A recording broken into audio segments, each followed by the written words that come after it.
Today in this Ayurvedic series, part 11, let's see what are the types of salt and which is best for cooking. Hi, I'm Kiran, Ayurvedic nutritionist, yoga instructor and a healer. Not all salts are created equally, okay, and not all salts have the same uses and benefits. Ayurveda beautifully explains different types of salts, their benefits and their uses, okay.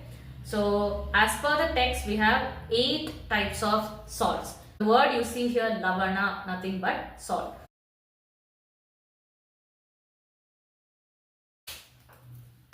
So the first one here is Saindava lavana, which means rock salt. The second here we have Samudra lavana, sea salt. Vidha lavana, black salt. Saurchala lavana, which is the mineral salt. Then you have Romaka lavana, either from lake or desert salt, or with a lavana. Now this is an earth salt, okay, which is mined from soil. From soil you take it. And then you have Perkar lavana, which is an artificially prepared salt. Last you have Kshara lavana, which means it's an alkaline salt, which is derived from the plant ashes. So this is an alkaline salt. So there are total of 8 types of salt. Among this, only 4 are commonly used. So we'll see what is the nature, what are the uses, what benefits it have, and if at all, if we are consuming it, what dosha it will trigger. Okay. 4 most commonly used salt: rock salt, sea salt, black salt and table salt. Okay. Now each one, let's discuss about each one. The first one is rock salt, which is Saindava lavana, one of the best one for cooking. Okay, it's the best one for cooking. This is a star mark. 1, it is safe for daily cooking. 2, it balances all the doshas in our body. Vata, Pitta, Kapha, it balances all the 3 doshas. 3, it's more gentle on digestion and also boosts your hydration and body metabolism. One of the safest for daily cooking is rock salt. First one is a yes. The second one, black salt, is a no. Black salt, which is Vidha lavana, it is not for daily cooking. Okay, you can use black salt once in a while if at all there is any kind of digestion issues, or there is bloating, or if there is acidity and you want a relief from that. That time you can just use a pinch of black salt. How to consume? Best way is to, not in cooking, the best way of consumption of black salt is to make buttermilk or lemon water, then add a pinch of salt to it, black salt to it, and then you start drinking that.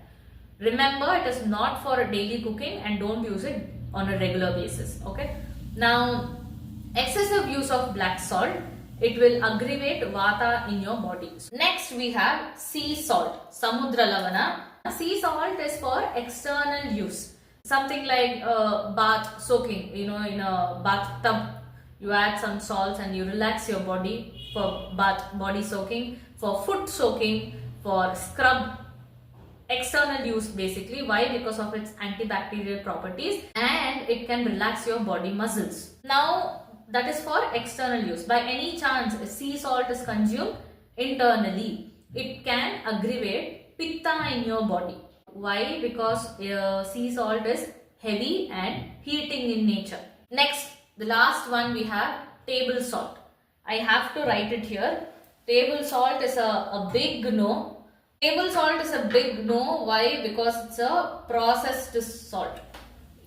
Last one, I've already written it's a no. Table salt, refined table salt, processed, highly processed, chemically loaded, heating in nature, increases the body pitta, increases bloating and increases the water retention. Okay, so basically avoid using table salt. Now what's the best one? Rock salt. Now which kind of rock salt should we purchase? Only 2 ways. 1, either from the sea or from the mountain. That's all. In old ages they used to store in this one. We call it jadi. I don't know what is it called in English, but we call it jadi. In my home we use a jadi. Either in this or you store it in a glass jar. Okay, only these two are the best best utensil for storage of salt. Now, what kind of salt we have to purchase? Whenever you go for your monthly grocery shopping, make sure when you purchase salt, please read the salt packaging, what is written behind. So that is your first point to see. Second point to see, always purchase rock salt. From what rock salt has to be derived? There are only two ways, either the sea or the mountain. Okay, now you've purchased rock salt, take it two packets. One rock salt, one jar of rock salt you keep as it is. Instead of purchasing salt in a powdered form outside, take rock salt, either use a mortar pestle or in a mixer grinder in a pulse mode, just turn once or twice, you will get the powdered form, store it. So you have two jars, one rock salt, two powdered form of rock salt.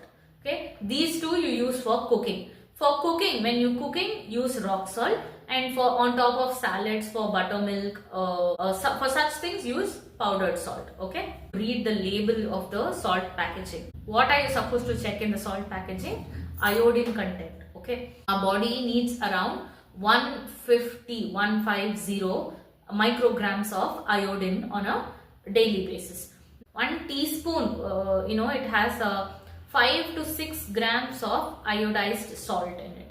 It is essential for you to check the amount of iodine. It will be mentioned in the packaging. So basically in this video we have discussed whatever is mentioned in Ayurveda, the 8 types of salt, and among that 4 most commonly used salt, and among this the best salt for cooking. Also we have also discussed about how to purchase salt, and then how to store salt, and what utensils are you supposed to store, and then how to check the label of the salt. Okay. My previous video was regarding cooking oil, which is the best cooking oil. Now this video is regarding salt. Apart from your regular sleep, your workouts, you need to make these small changes in your kitchen that will have a huge impact on your health. Okay, so yes, this is regarding today's video. I have already made 10 parts of Ayurvedic series. Do watch it. It is there on my channel. That's it for today's video. Take care. Thanks for watching. Bye.